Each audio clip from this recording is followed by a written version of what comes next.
I went to the cabin in late October of 2016 because my father had died 3 weeks earlier, and I could not stand being in my apartment anymore.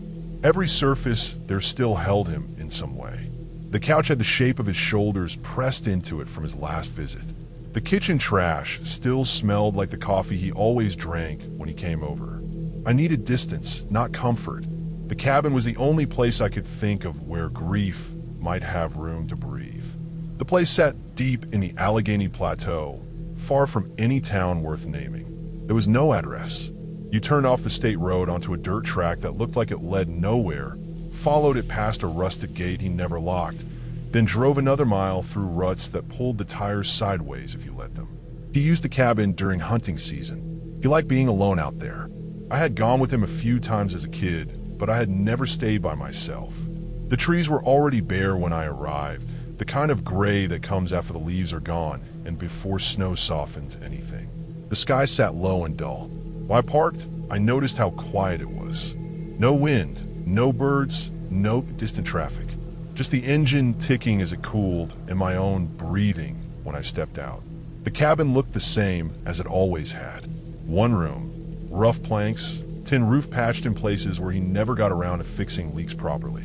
The lock still worked, which surprised me. He had always said it would seize one winter and that would be the end of it. I turned the key and felt the stiff metal give way. Inside, the air smelled like damp wood and old metal. There was a sour edge to it, like rain trapped in something that never fully dried. Nothing had been touched since the previous fall. His boots sat by the door, caked with dried mud. A single chair faced the small stove. The cot was folded against the wall. I did not move anything at first. I stood there and let the smell soak into me. On the small table near the window was the guest log he kept more out of habit than need. He liked writing dates and weather conditions, even when no one else ever came out there. I opened it and saw the last entry in his handwriting, dated November 4th. It described light snow, deer sign near the creek, and nothing else. He died the next day, back home, sudden and ordinary. Seeing his handwriting stopped me in a way I did not expect. I closed the book and left it where it was. I unpacked slowly. I lit the stove and watched the flame take. I ate canned food without tasting it. When night came, it came fast. The dark out there was thick, pressed right up against the windows. I lay on the cot and stared at the ceiling, listening to the stove pop and settle. Sleep came in pieces. In the morning, frost covered the ground. It outlined everything in white, every rock and root sharp and clear. When I stepped outside, the cold cut straight through my jacket. That was when I saw the footprints. They were bare footprints in the frost, large and too wide, pressed deep enough to show full shape. They circled the cabin in a slow loop. They did not come close to the door. They stayed a few feet out, as if whoever made them had kept distance on purpose. There were no shoe prints mixed in, no sign of boots being taken off or put back on. Just bare feet in freezing conditions. I followed them for a short distance before they faded where the frost had not settled as thick under the trees. I stood there longer than I should have, telling myself there had to be an explanation that fit inside reason. Hunters sometimes did strange things. People passed through land that was not theirs. It did not mean anything by itself. I spent the day keeping busy. I chopped wood. I cleaned the stovepipe. I walked down toward the creek and back, staying within sight of the cabin. I did not see anyone. I did not hear anything that stood out. By late afternoon, the sky had taken on that flat color that means another cold night. I checked around the cabin again before dark. The footprints were gone, melted into nothing as the frost lifted. That helped more than it should have. I told myself I had imagined how strange they looked because I was tired and raw. Grief does that. It sharpens things that are already there. That night was colder. The stove worked harder.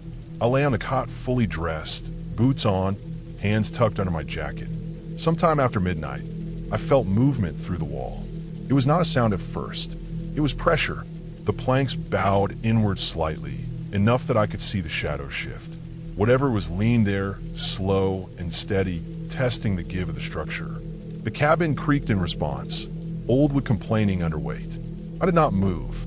I counted my breaths without numbers, just the rhythm of air in and out.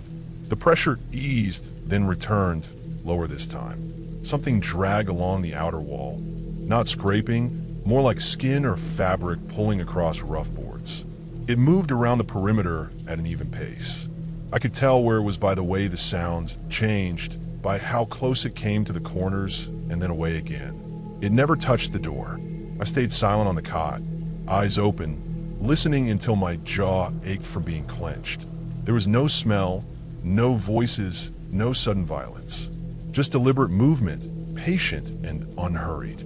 That was what made it worse. Whatever was outside was not lost or confused. It knew where it was. At some point, exhaustion took over. I do not know how long I slept. When I woke, the sky was just starting to lighten. The cabin felt normal again, empty and still. I did not wait.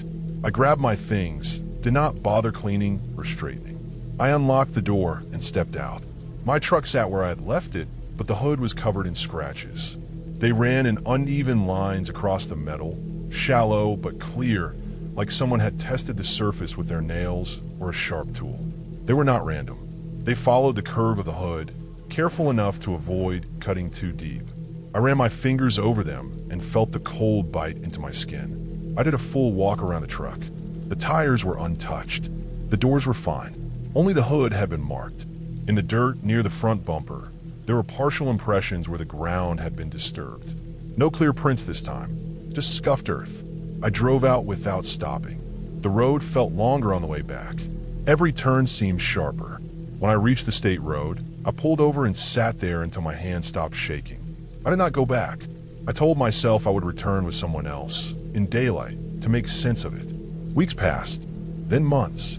The thought of that place made my chest tighten. I started to look into the land records instead.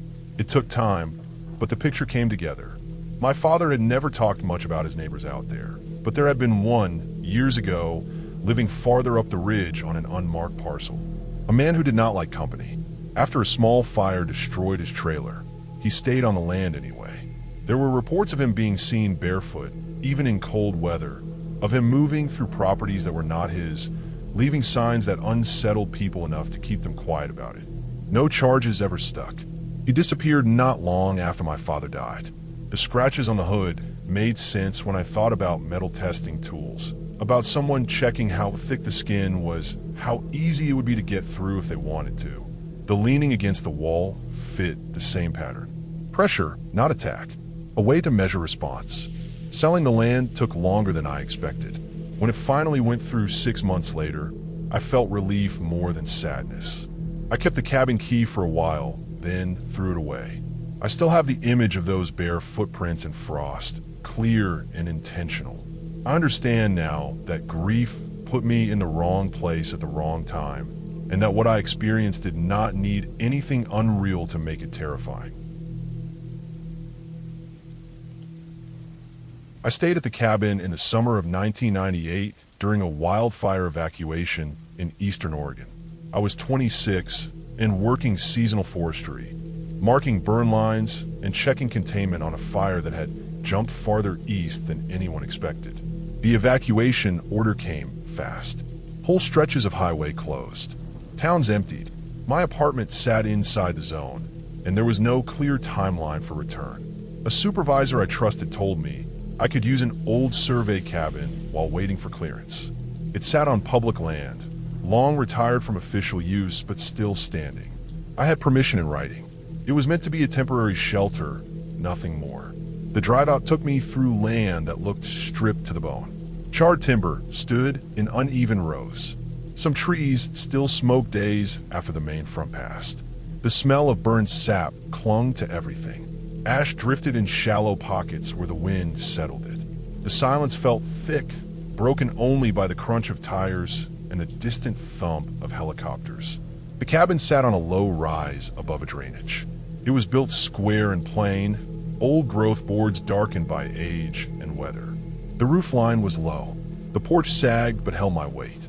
What stood out right away was the lack of windows on the north side. 3 walls had small, cloudy panes set high. The north wall was blank, just boards, no cutouts, no frames. I assumed it was for wind protection. That side faced the worst of the winter storms. Inside, the air was cool and stale. The floor was swept, but not clean. Dust clung to corners. A single bunk ran along the west wall, a thin mattress covered in canvas. A small table sat near the stove. The stovepipe ran straight up and through the roof, sealed with old flashing. There was no electricity, no running water. I hauled water from a creek downhill and filtered it. The first night was quiet. Fire activity had dropped and the wind had shifted. I slept hard, tired from weeks of long days and smoke exposure. I woke with a sore throat and grit in my eyes. The cabin creaked as it cooled before dawn. The second day, I noticed the loose plank. It sat behind the bunk, low to the floor. One end lifted slightly when I pressed it. The wood was worn smooth from handling. Behind it, carved into the interior wall, were tally marks. Hundreds of them. Long vertical lines grouped in fives. Some sets crossed out with heavy slashes. The cuts were deep, made with a knife or similar tool. They covered a wide section of wall, extending farther than my arm could reach. I stood there longer than I meant to. The marks were not decorative. They were not random. They had been added over time. Some were older, darkened with age. Others looked cleaner, the wood lighter inside the cuts. I slid the plank back into place and pushed the bunk tight against it. That night, something moved through the burned timber nearby. Branches snapped, sharp and dry. The sound carried easily through the open land. It moved without rhythm. No steady pacing. No clear direction. I told myself it was elk. They had been pushed out of their usual range by the fire. They moved differently on burned ground, cautious and uneven. But elk do not stop and stand still for hours. The sound would start, then stop. I would listen, holding my breath, waiting for it to move on. Sometimes it did. Sometimes it did not. The silence that followed felt heavier than the noise. I lay awake longer than I wanted, tracking sounds I could not place. On the third night, exhaustion caught up with me. I fell asleep fast and woke suddenly, heart pounding, with the sense that something was wrong. The air felt warmer, thicker. I could hear breathing that was not mine. It was deep and nasal, slow and wet, coming from the far corner of the cabin. Not from outside, not muffled by walls. Inside the room with me. I did not move. I did not sit up. I kept my eyes open and stared into the dark. The breathing stayed steady. I could hear it pause, then resume. I could hear weight shift, would creak faintly under pressure. Whatever it was stayed in the corner where the light did not reach, where the north wall met the floor. I never saw anything. There was no shape, no outline, just sound and presence. I lay there until morning, listening to it breathe, listening to it adjust, listening to it exist without approaching. At some point, near dawn, the sound stopped. Not abruptly. It faded, as if the source moved farther away or closed itself off. When daylight filled the cabin, I got up and checked every inch of the room. Nothing was disturbed. The door was still bolted from the inside. No tracks showed in the ash outside, though the ground was hard and crusted. The burned timber stood as it had before. I packed that morning. As I moved my gear, I noticed something I had missed before. The north wall felt different.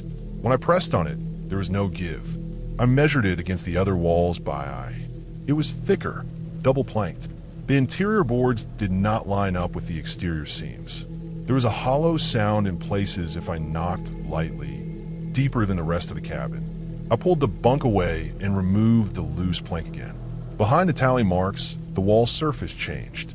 A seam ran vertical, filled with old resin and dirt. Someone had added a second layer over an opening. The work was rough but intentional. The kind done to close something off, not to reinforce against weather. The tally marks made sense then. They were not days spent surveying. They were not idle marks. They tracked time spent inside, waiting. Some were crossed out, marking completion, or escape, or something ending. The breathing made sense too. The cabin had been used during earlier fire seasons, long before my time. Temporary shelter. Observation point.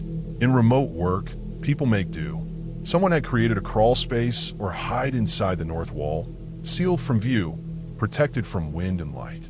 It would have been dark, cramped, but warmer than outside, invisible unless you knew where to look.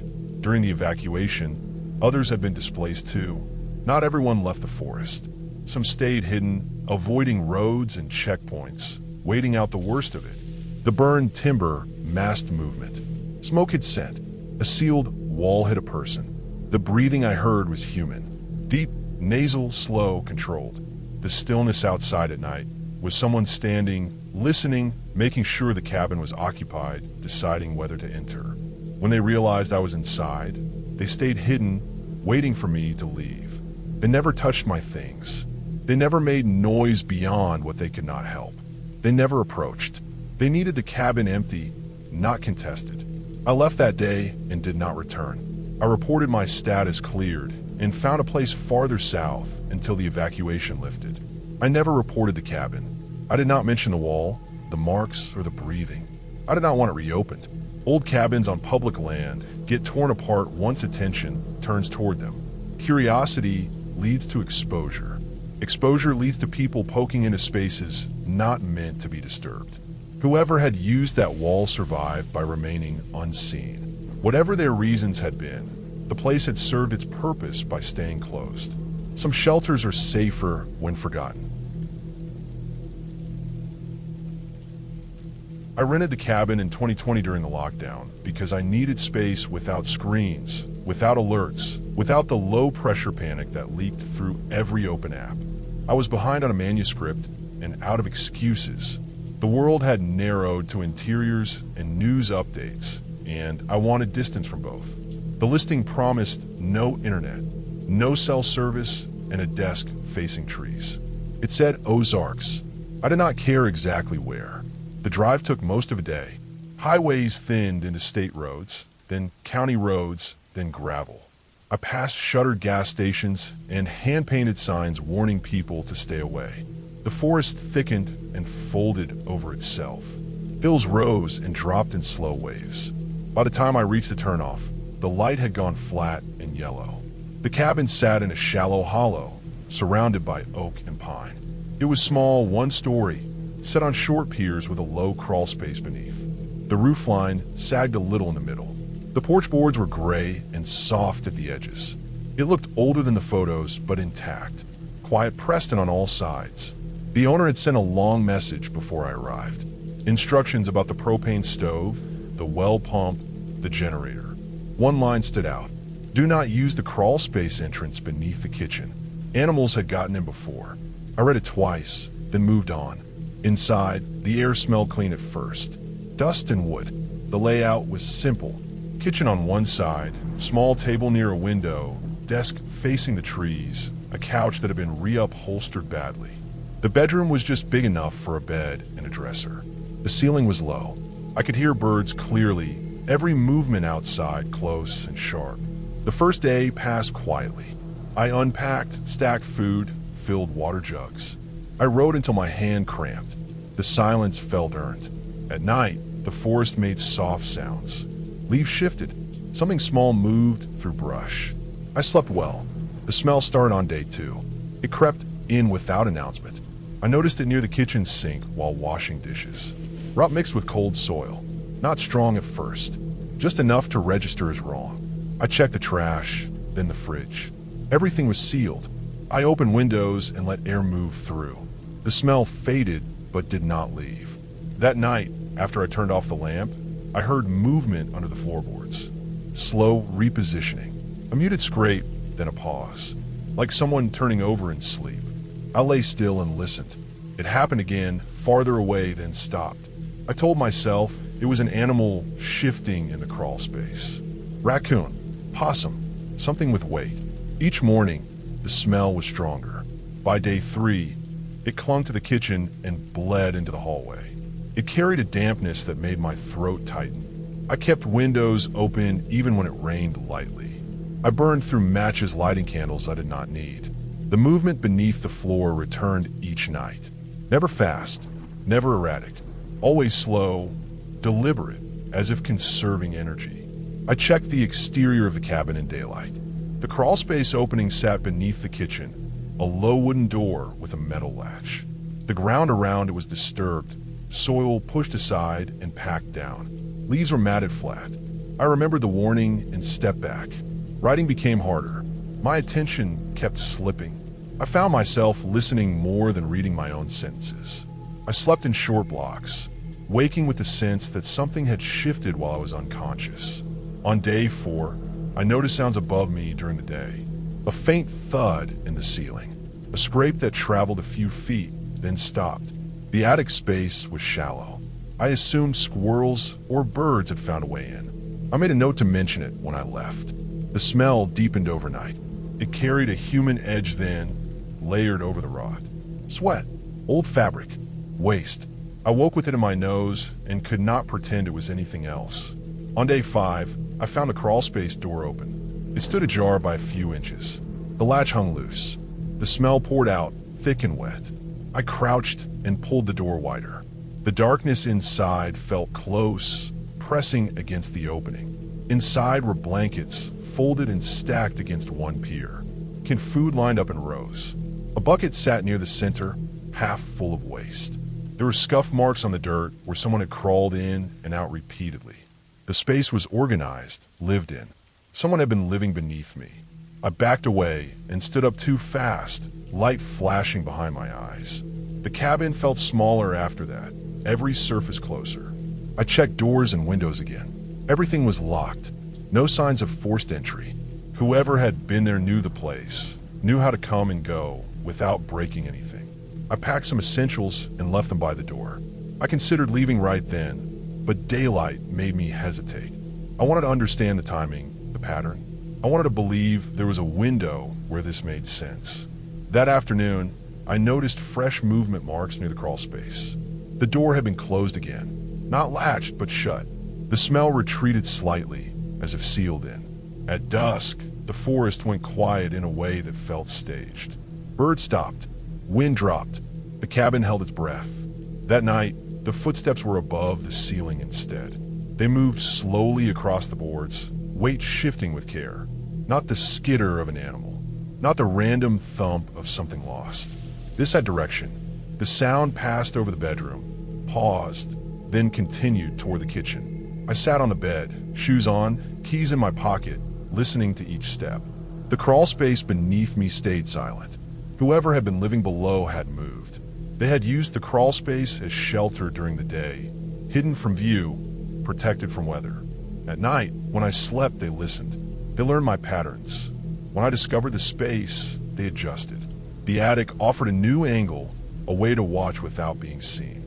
The owner's warning made sense then. Not animals, people, transients displaced by the lockdown, by closed shelters, by fear.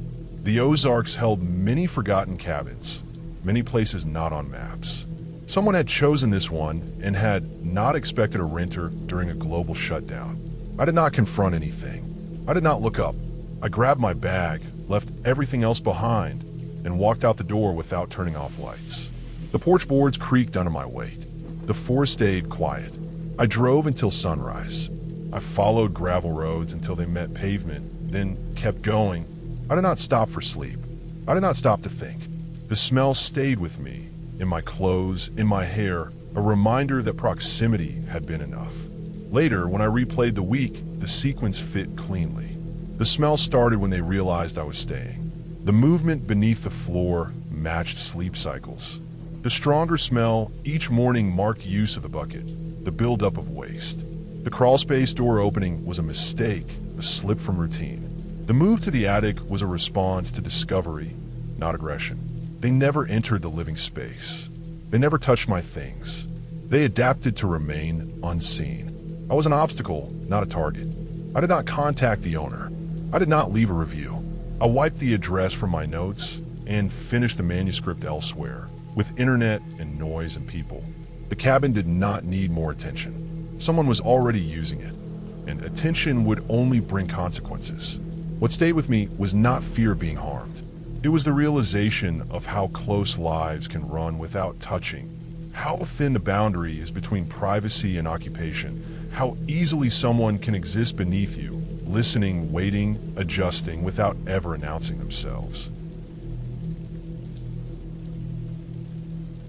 My brother and I went to the family cabin in northern Maine in December of 2007 because the paperwork could not be delayed any longer.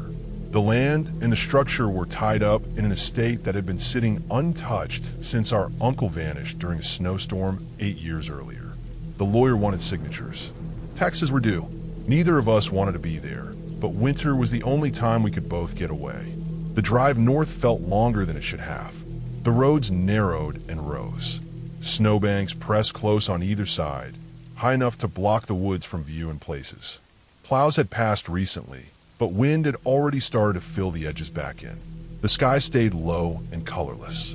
Cell service died an hour before we reached the last town. The cabin sat at the end of a logging spur that hadn't been used in years. We parked where the road disappeared under drifted snow and walked the rest of the way. The structure was buried to the windows. Only the roofline and chimney showed clearly. The porch rail was gone, crushed flat by weight. Snow packed against the door so tightly we had to dig it free with a shovel we brought from the truck. Inside, the air was stale and cold, holding the smell of damp wood and old smoke. The furniture sat exactly as it had when I was a teenager. A table near the window, 2 chairs, a couch with a blanket folded over the back. No signs of animals inside. No nests. No droppings. That absence felt deliberate, like the place had been sealed and respected by whatever lived outside. We tried to start a fire. The damper would not move. It was jammed shut, rusted solid. When we shined a light up the flue, the beam caught on deep scratches lining the inside brick. They ran vertical, uneven, some starting near the bottom and stopping abruptly, others reaching higher. They were not claw marks from an animal that fell in. They were placed, repeated, made with effort. Something had been inside that chimney and had tried to climb out. We sealed the fireplace opening with a metal cover and moved on. The cabin held heat poorly. Wind pressed against the walls and found every gap. At night, the cold crept in and settled low, filling the floor first. We slept in coats under heavy blankets and kept boots within reach. The first night passed quietly until late. Near midnight, I heard movement outside, not close to the cabin. Farther out, near the tree line where the forest thickened and swallowed light. Slow pacing, measured steps compressing snow in a steady rhythm. Too heavy to be a fox, too tall to be a deer. The pattern did not break. It moved back and forth along the same stretch, stopping at the same points, turning with care. My brother heard it too. We sat awake, lights off, listening. The sound stayed outside the reach of the lantern glow. It never approached. It never retreated. It held distance, like it knew exactly where the edge of safety was.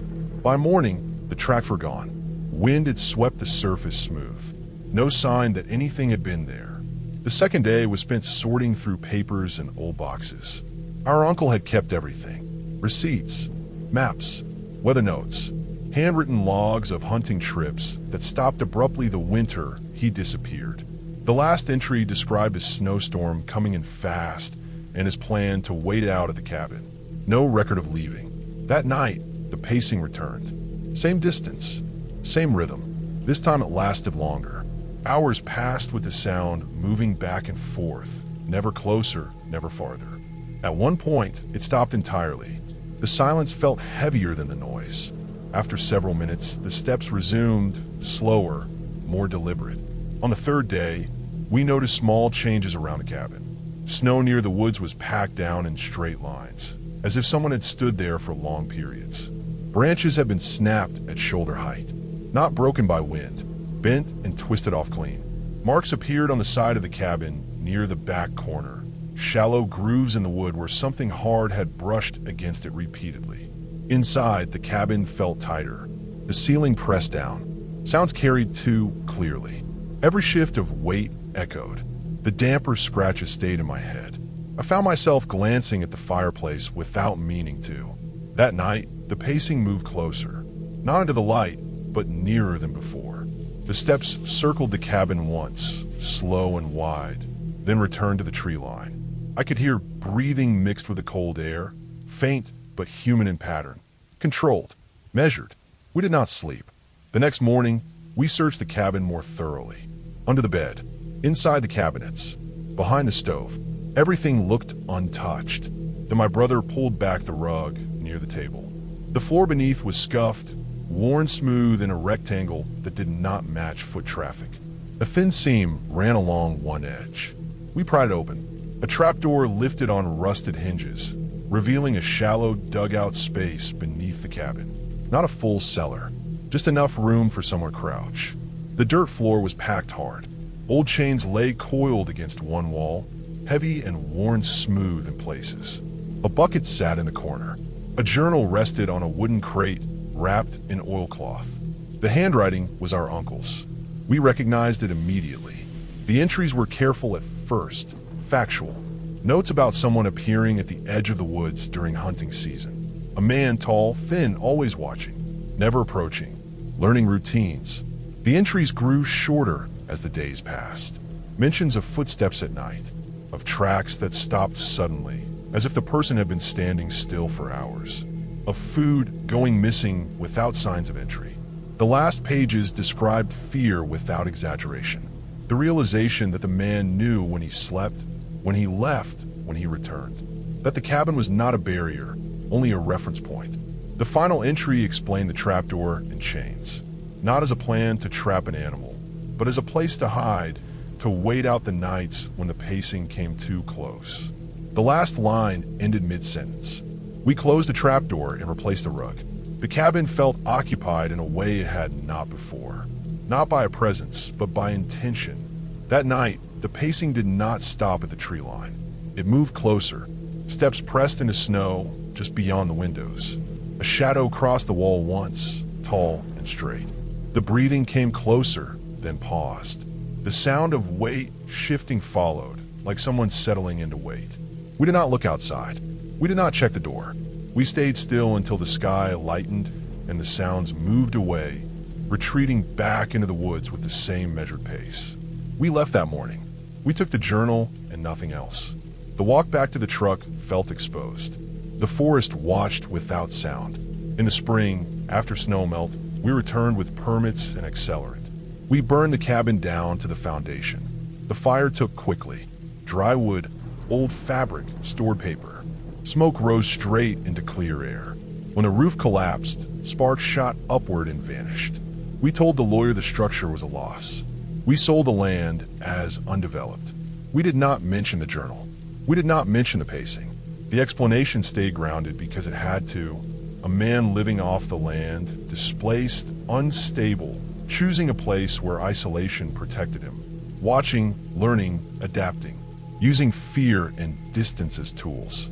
The chains were not for restraint, but for noise, a warning system, something to grip when hiding beneath the floor. The scratches in the chimney came from panic, from an attempt to escape upward when the pacing came too close. Our uncle had not been taken by the storm alone. He had been worn down by proximity, by being observed without contact, until one mistake left him exposed.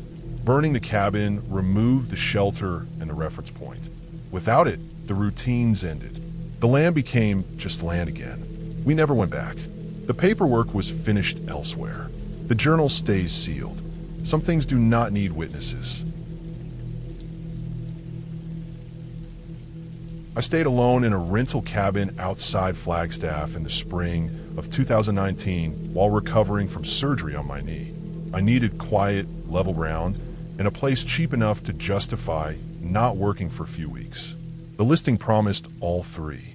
It sat far enough from town that traffic noise would not reach it, but close enough that delivery was possible.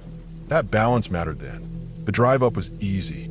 Pine gave way to open stretches of scrub, then back to trees again as elevation climbed. The road turned to packed dirt for the last mile. Snow lingered in shaded areas, even though the days were warming. The cabin sat by itself in a shallow clearing, not far from others, but positioned so that none were visible. It looked recently painted. The porch railing was new. The lock worked smoothly. Inside, the space was narrow and longer than it was wide. The hallway ran straight from the front door to the bedroom at the back. On one side were the bathroom and a small storage closet. On the other, the kitchen opened up just enough to feel separate. At the end of the hall, just before the bedroom door, two mirrors faced each other, full length, fixed to the walls. I noticed them immediately. The reflections stacked into each other, and ran back in a way that made the hallway feel deeper than it was. It felt like a mistake. I did not like standing between them. I did not like seeing movement multiply when I shifted my weight. I told myself it was a style choice meant to make the place feel larger. My knee ached from the drive. I unpacked slowly, favoring one leg. I set up medication on the counter, food in the fridge, ice packs in the freezer. I kept my phone plugged in near the bed and my cane within reach. Everything stayed quiet. Wind moved through the trees in a steady way that never rose into a gust. That night, I covered one of the mirrors with a towel from the bathroom. I used tape from my bag to secure it. The hallway looked normal after that. Flat. Finite. I slept better for it. I woke the next morning with the light already up. When I stepped into the hallway, the towel was gone, folded neatly on the bathroom counter. The tape was still attached to the mirror frame, peeled back clean, no tearing. I stood there longer than I should have. I checked the door. It was locked. Windows were closed. Nothing else looked disturbed. I told myself I had done in the night and forgotten. Pain medication can do that. I covered the mirror again and moved on. The second night was the first time I heard the floor. It was not loud. It was not sudden. It sounded like someone shifting weight slowly, testing each board before committing to it. The creak came, then a pause, then another creak a short distance away. The pattern suggested planning. Whoever or whatever it was moved with care, avoiding speed, avoiding rhythm. The sound came from the hallway. I lay still and listened. The steps stopped when my breathing changed. When I exhaled slowly, they resumed. When I held my breath, they paused again. That pattern repeated until I drifted into shallow sleep. In the morning, the mirror was uncovered. I did not touch it again. I left both mirrors as they were and avoided the hallway when I could. I used the kitchen entrance to reach the bedroom through a side opening meant for airflow. That path creaked less. The third night, the floor sounded closer. The steps reached the bedroom doorway and stopped. I could feel the air shift slightly, like someone standing just outside the door. I did not smell anything. I did not hear breathing, only the pressure of presence. I started sleeping with the lamp on. By the fourth day, my knee had improved enough to move more easily. The medication schedule loosened. My thoughts cleared. That clarity made the situation worse. I could no longer blame confusion or pain for what was happening. I checked the cabin more thoroughly. I looked behind the shower panel, inside the storage closet, under the bed. Everything looked clean. No signs of use. No extra bedding. No food missing. The owner's information packet listed no shared access. No maintenance visits during stays. That night, I set my phone on the nightstand and turned on audio recording before sleeping. I placed it close enough to pick up breathing. I told myself it was for peace of mind. Evidence, even if it proved nothing. Sleep came late. The steps returned, slower than before. They reached the side of the bed and stopped. I felt the mattress shift slightly, like weight settling near the edge without pressure. I woke just before dawn. When I listened to the recording, my hand shook enough that I had to brace the phone against my leg. The first hour held nothing but ambient noise. Wind, distant creaks. Then my breathing became clear, slow, and uneven. Between each inhale and exhale, another sound appeared. It matched my rhythm. Not perfectly, but close. A soft intake time just after mine ended. A release timed just before mine began. It was not speech. It was not language. It was imitation, practiced enough to avoid overlap. The sound stayed low, controlled, careful not to trigger the microphone's peak threshold. It continued for nearly 20 minutes, then stopped abruptly when my breathing shifted and I rolled onto my side. I listened again with headphones. The sound had a human texture. Moisture. Throat. Teeth held apart. I packed that morning. I did not rush, but I did not linger. I left the mirrors uncovered. I took the towel with me.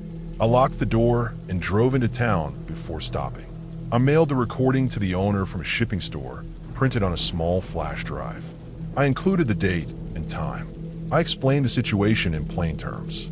No speculation, no accusation, just what happened. The refund came through 2 days later. Full amount, no message, no follow-up. I spent weeks afterward replaying the layout in my head.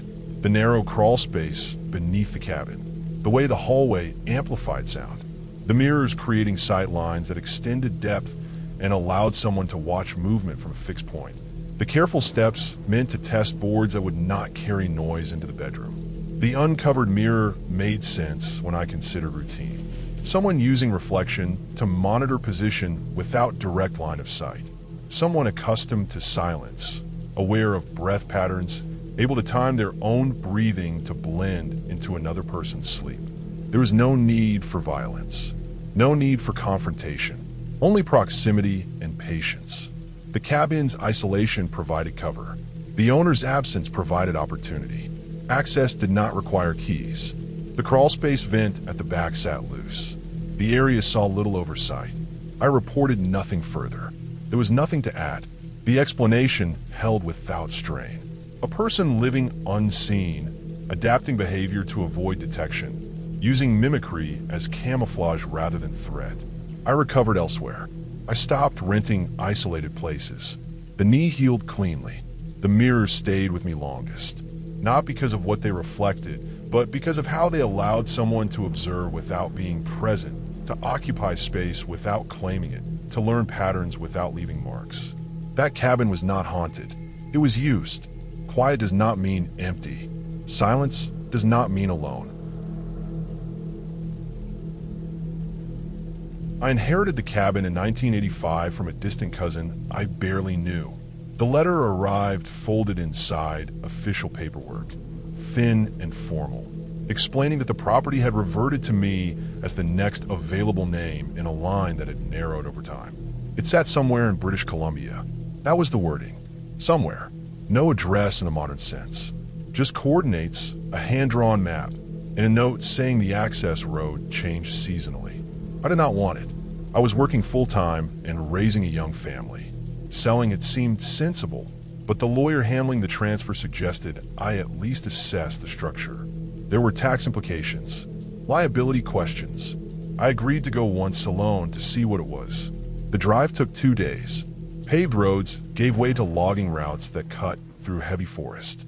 I passed long stretches without signs of recent travel. The air smelled sharp and clean, heavy with pine and damp soil. Mountains rose and fell without warning. Snow clung to shaded slopes, even though it was late spring. The last stretch required walking. I left the truck at a wide bend where tire tracks stopped and followed a narrow trail marked with faded ribbon. The cabin appeared without announcement, tucked into a low clearing surrounded by tall trees that blocked wind and light. It was small but solid, built from thick timber darkened by age. The roof was intact. The door hung straight. Inside, the air was dry and still. No smell of rot. No animal presence. The floorboards creaked softly underfoot. A wood stove sat cold in the corner. A table and chair rested near the only window. What caught my attention were the walls. They were lined with newspaper clippings. Hundreds of them. Some yellowed to the color of old bone. Others more recent, edges sharp. They were pinned in rows, overlapping, covering nearly every exposed surface. Headlines ran large and bold. Missing hiker. Search called off. Believed lost. Found deceased. The dates spanned decades. The locations stayed close. All within 20 miles of the cabin, according to the place names and landmarks mentioned. I stood there reading until my eyes hurt. The articles described people who had gone out for a day hike and never returned. Hunters. Campers. A surveyor. A school group leader separated from the rest during bad weather. Some bodies were found years later. Some were never located at all. The language stayed careful. Exposure. Misadventure. Unknown causes. There were notes written in pencil along the margins of some clippings. Weather conditions. Time of day. Trail names. Small marks that looked like check symbols beside certain names. I did not understand the pattern, but the care taken in arranging them was clear. This was not decoration. It was record keeping. I spent the afternoon checking the structure. The foundation held. The roof beams were sound. The stovepipe needed cleaning. There was no electricity. Water came from a hand pump outside. The place could be used, but only by someone willing to live simply and alone. As evening came on, the light shifted quickly. Shadows lengthened and pooled near the edges of the clearing. The forest closed in. Sound carried oddly, distant noises seeming closer than they were. I made a fire and heated a simple meal. The warmth helped, but the clippings stayed in my line of sight no matter where I stood. I considered leaving before dark, but the trail back felt less certain at night. I decided to stay once and leave in the morning. After I lay down, the cabin settled.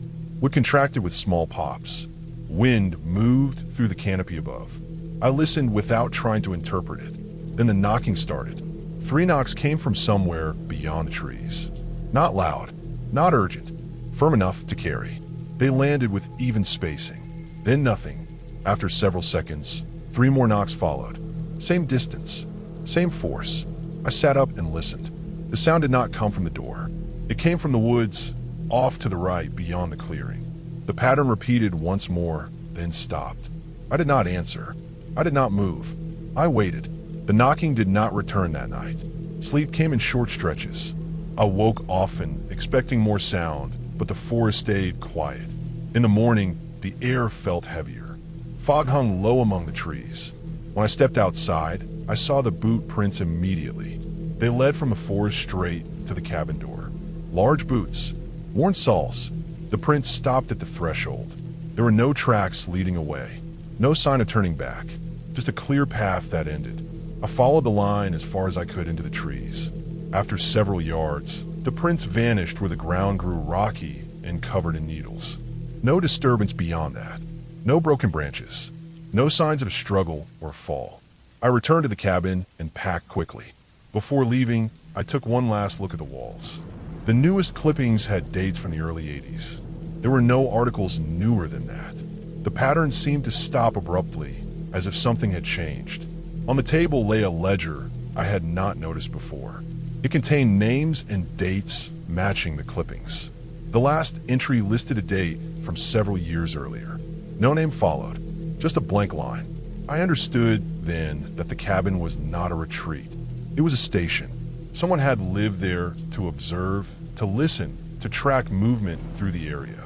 The knocks were not a signal meant for me. They were a method, repeated over time, to test responses. 3 knocks. Pause. 3 knocks. A way to draw people towards sound without revealing a location.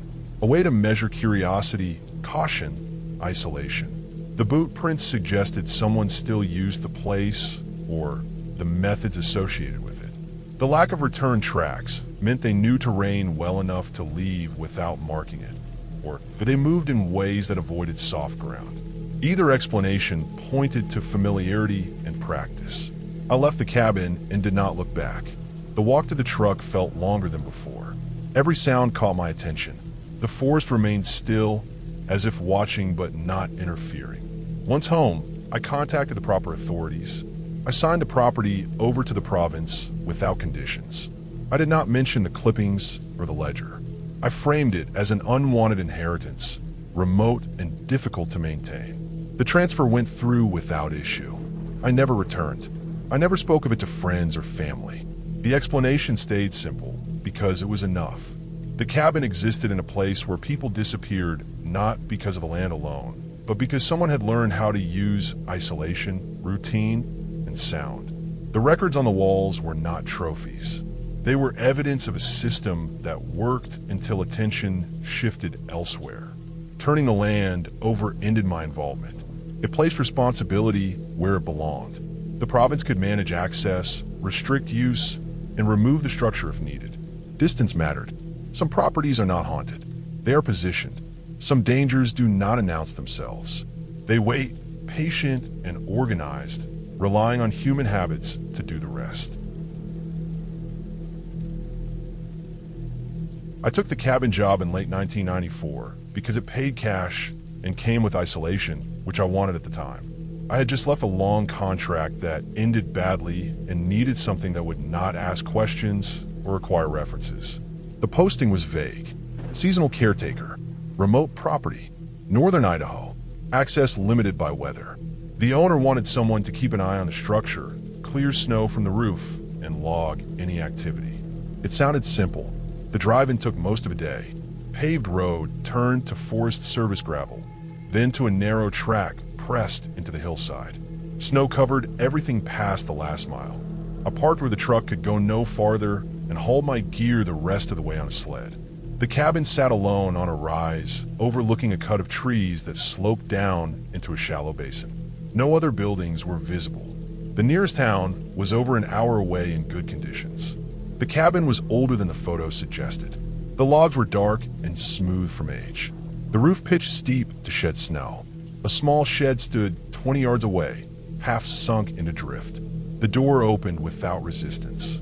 Inside smelled dry and clean, like old paper and pine resin. The space was one room with a stove, a table, a narrow bed, and shelves built into the wall.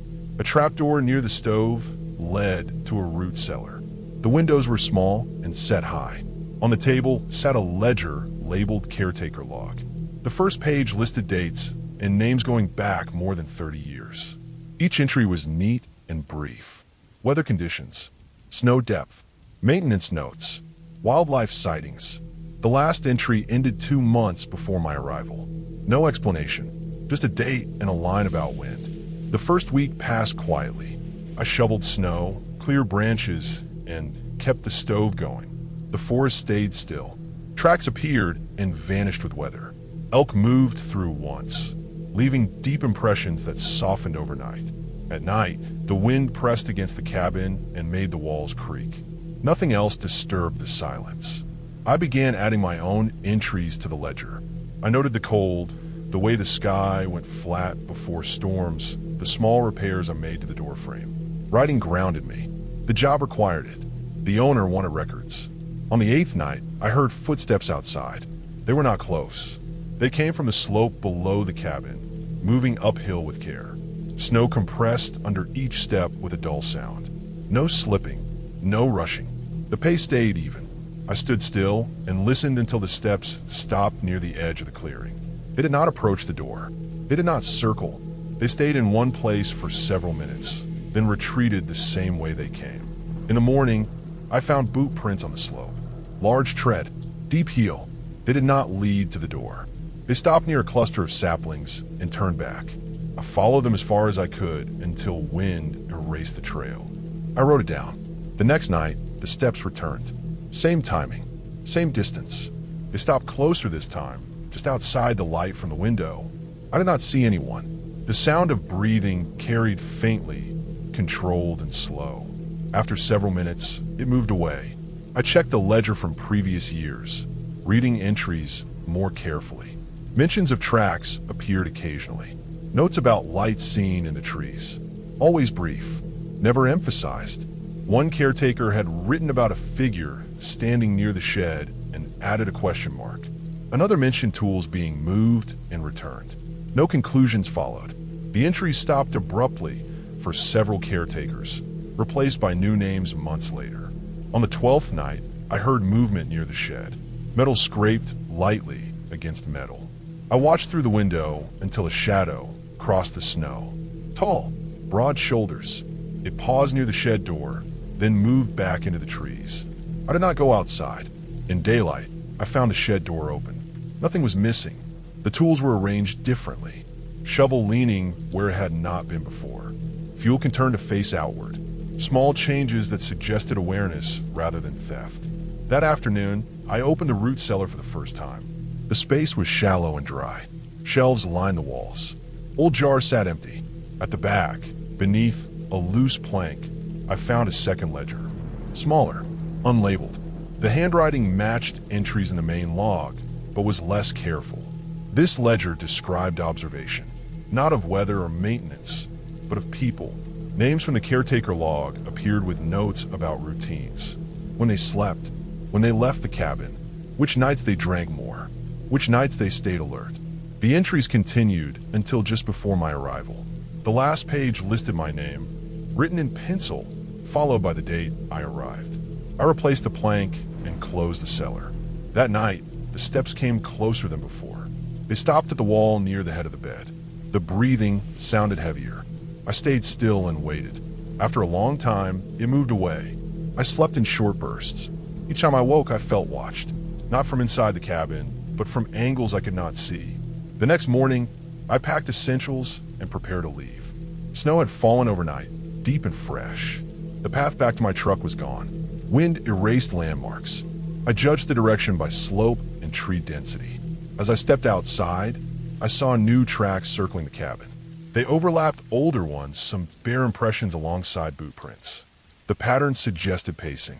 Waiting, I started down the slope. After several minutes, I heard steps behind me, matching my pace. Not gaining, not falling back. I stopped. They stopped. I moved again. They followed. The terrain narrowed near a ravine. Trees crowded close. Snow softened underfoot. I realized then that the cabin job was not about maintenance. It was a position meant to be filled.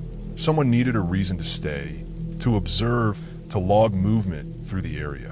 When one caretaker left or failed, another replaced them. The ledger tracked, not intruders, but successors. I changed direction abruptly and pushed into denser brush, breaking branches, making noise. The steps behind me paused, then resumed farther away. The follower did not want attention. They wanted routine. I reached the truck after hours of slow progress. I did not look back as I loaded gear and drove out. Snow thickened as I descended. The road vanished behind me. Later, I contacted the owner through the address provided. I transferred the job to someone else without explanation. I mailed both ledgers anonymously to the county office responsible for land management, along with a note stating the cabin was being used for unauthorized surveillance and posed a risk to anyone assigned there. I never returned. I heard later that the property was condemned after inspectors found evidence of long-term habitation nearby, including camps hidden in the basin below the cabin. The structure was dismantled the following year. What stayed with me was not fear of violence. It was the patience involved. Someone had learned to live by watching, by measuring behavior, by keeping records. The cabin offered cover and legitimacy. The job posting ensured a steady rotation of observers, each learning without realizing they were being studied as well. Isolation does not create danger by itself. It creates opportunity. The cabin was not cursed. It was used. I went to the cabin because it was cheap and empty during the off-season. It sat on a strip of state land that had been logged decades earlier and then left alone. The listing said it was used by forestry crews in the 90s and converted into a rental. One room, a propane heater, a shallow well, and a narrow road that turned to mud after rain. I needed the isolation. I had just quit my job and wanted time away from screens and people. The owner mailed a physical key because there was no signal within 10 miles. The drive took longer than expected. The last paved road ended without warning. The dirt track narrowed and dipped through trees that pressed in for both sides. Old tire ruts hardened into stone. Branches scraped the sides of my car. I passed no other vehicles. The woods felt worked over and uneven, with stumps hidden under moss and piles of rot where trunks had been dragged out long ago. When the cabin came into view, it looked sturdier than the photos. The walls were thick logs, dark with age. The roof had fresh metal panels screwed down too cleanly. The windows were newer than the frames around them. Inside, the smell was dry wood, fuel, and something faintly sour. The floorboards were swept, but not clean. Corners held grit and dead insects. The table was bolted to the floor. The bed frame had been repaired with mismatched brackets. Along the walls, I noticed shallow lines where shelving had been removed and patched over. The patches were recent, still lighter than the surrounding wood. I told myself the owner had renovated. The first night passed without incident. The heater clicked and popped. Wind moved through the trees in waves that rose and fell. I slept lightly and woke often, not from fear but from the unfamiliar quiet. In the morning, I walked the clearing around the cabin. There were no fresh tire tracks beyond my own. The ground held footprints that could have been weeks old, softened by rain. I found a short trail leading downhill to a creek. It looked used, pressed flat by repeated steps. That afternoon, I unpacked and read by the window. Late in the day, I noticed the creek trail again from a different angle. It did not wander like a casual path. It ran straight, then split, then rejoined. It looked planned. I followed it halfway down and stopped when I saw a length of wire half buried in the leaves. It was thick, coated, and cut clean at one end. I left it where it was. The second night, the heater shut off around midnight. The cabin cooled fast. I got up and relit it. While I waited, I noticed a low hum that I had not heard before. It was steady, distant, and mechanical. It did not change with the wind. I stepped outside. The sound came from downhill, beyond the creek. It could have been a generator or heavy equipment left running. It stopped after a few minutes. I went back inside and locked the door. In the morning, I found new footprints near the creek trail. They were clear and deep. They went down and came back up. None led toward the cabin. I tried to convince myself they belonged to a hiker or a worker checking lines. The listing mentioned nothing about active use of land, but state land often had overlapping permits. I packed my food into sealed containers and kept the key in my pocket. On the third day, I explored farther downhill. The trail widened into a flat area hidden by brush. There were boards laid out to keep feet above the mud. Someone had dragged them there. I saw empty fuel cans stacked behind a fallen tree, covered with a tarp weighed down by rocks. They were not old. The paint was scratched but bright. Nearby, the ground was churned and stained dark. I did not stay long. I returned the way I came, careful not to disturb anything. That evening, I noticed the cabin had changed. One of the windows was unlatched. I was sure I had closed it. The sill held a smear of dirt. Inside, the table had been cleared of my book and placed closer to the wall. My pack was where I had left it, but the zipper was open. Nothing was missing. I stood still and listened. There was no movement, no sound beyond the wind. I checked the door. The lock showed no damage. I did not sleep that night. The hum returned after midnight, closer this time. It ran for longer. I heard a second sound beneath it, like metal tapping metal at a slow pace. I lay on the bed with my clothes on, watching the window darken and lighten as clouds passed. Near dawn, the hum stopped. The tapping did not. At first light, I stepped outside. The air smelled sharp and oily. Fresh tracks circled the clearing, but did not approach the door. They went around the cabin, careful, measured. Near the back wall, I saw a shallow trench where something had been dug and filled again. The soil was loose and damp. I pressed my boot into it and sank deeper than expected. I packed my things. As I loaded the car, I noticed the roof. One of the new metal panels had been lifted at one corner and pressed back down. The screws were stripped. Someone had been up there. I checked the inside ceiling. In the corner above the patched wall, a thin line of dust marked where a board had been shifted. I decided to leave. The car started without trouble. As I drove out, I passed the creek trail. The tarp was gone. The fuel cans were gone. The boards remained, laid out in the same careful pattern. Farther up the road, I saw a second track branching off, almost invisible unless you knew where to look. It ran parallel to the main road for a stretch, then disappeared in the thicker trees. When I reached a spot with signal, I called the owner. There was no answer. I left a message describing the changes, the tracks, the equipment. I did not accuse. I drove on. Weeks later, I read a short local notice about an illegal operation shut down on state land near the area. It mentioned stolen fuel, unlicensed machinery, and temporary structures hidden from aerial surveys. It said the site had been monitored for months. The notice did not mention a cabin. I understood then why the repairs were recent and uneven, why the shelving had been removed, why the table was bolted down. The cabin was not just a rental. It was a blind spot. People had used it because it was meant to look occupied. They watched it. They needed it to appear normal. My presence disrupted a routine that relied on silence and distance. Nothing supernatural had happened there. No curse, no creature. Just people protecting something they should not have had, moving around a place that was never as empty as it looked. The fear came from realizing how carefully I had been avoided, how close I had been to something active and hidden, and how easily an accident could have been explained by isolation. I never went back. I never received a return call. The key is still in a drawer at home, dull from being handled too much during that last night.